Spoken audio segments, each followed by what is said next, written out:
Hindi ka pa nag-uhubad ng damit pang work. Ito ng lola nyo. Ayan. Tinatanggal ko na po yung natanggal ko yung ladder na ginamit ko sa pag-akyat sa malintan.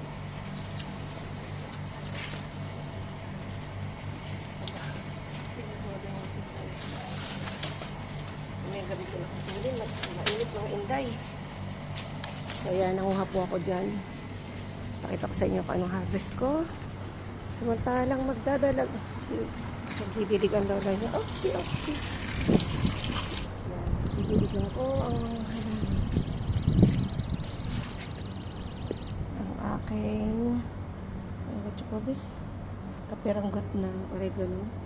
Tapos ang mga sapling ng mga lahat po yan basil. Those are basil. Dito basil. Talbos sa kamote. Basil. Until there. Basil everywhere. Yan, mother basil. Auntie basil. Undying basil. Tapos yung mga maliliit na yan, all of those little saplings, ano po yan, basil. Tapos may sumulpot din dito. From nowhere, hindi ganito. Saan galing yun. So then, underlying crops ko ay ang kangkong. At ang aking lemon. Wala na siya naninilaw. First a day ko po yan, diligan. At ang aking harvest for today. Look what I got. 1, 2, 3, 4, 5 giant, 6, 7, 8, 9, 10, 13 pieces po. 13 or 14 pieces na drumsticks. Tsaka mga dahon lang. Ang palating kinutan ko sa bulsa. Tapos yung aking storage doon. Ayan. Salamat, Lord. Yes, this is I forgot. I think it's rubber. I forgot. It's just, this is my orchid. And this is what I'm telling you. So I need to wipe it with dry cloth. This one has blue flowers, but it's not flowering right now. I think it's for spring. So that is my entrance. So this is my plumeria or your desert rose. This is what I'm telling you. See, doesn't it a big pack? See, yes, it's flowering beautifully, right? And these are my winter.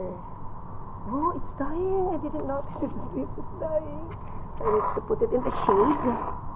And I have some other flowers right here in the shade as well. So this is my what you call this? Rosemary. And this is my lemongrass. This is my tomatoes. Thriving tomato. And I have the chili that we got before, remember? And this is the moringa tree. So this is what I'm telling you. This is the blue ternate. Okay. So that is my doorstep. So this is the vine. Okay, the blue flower plant.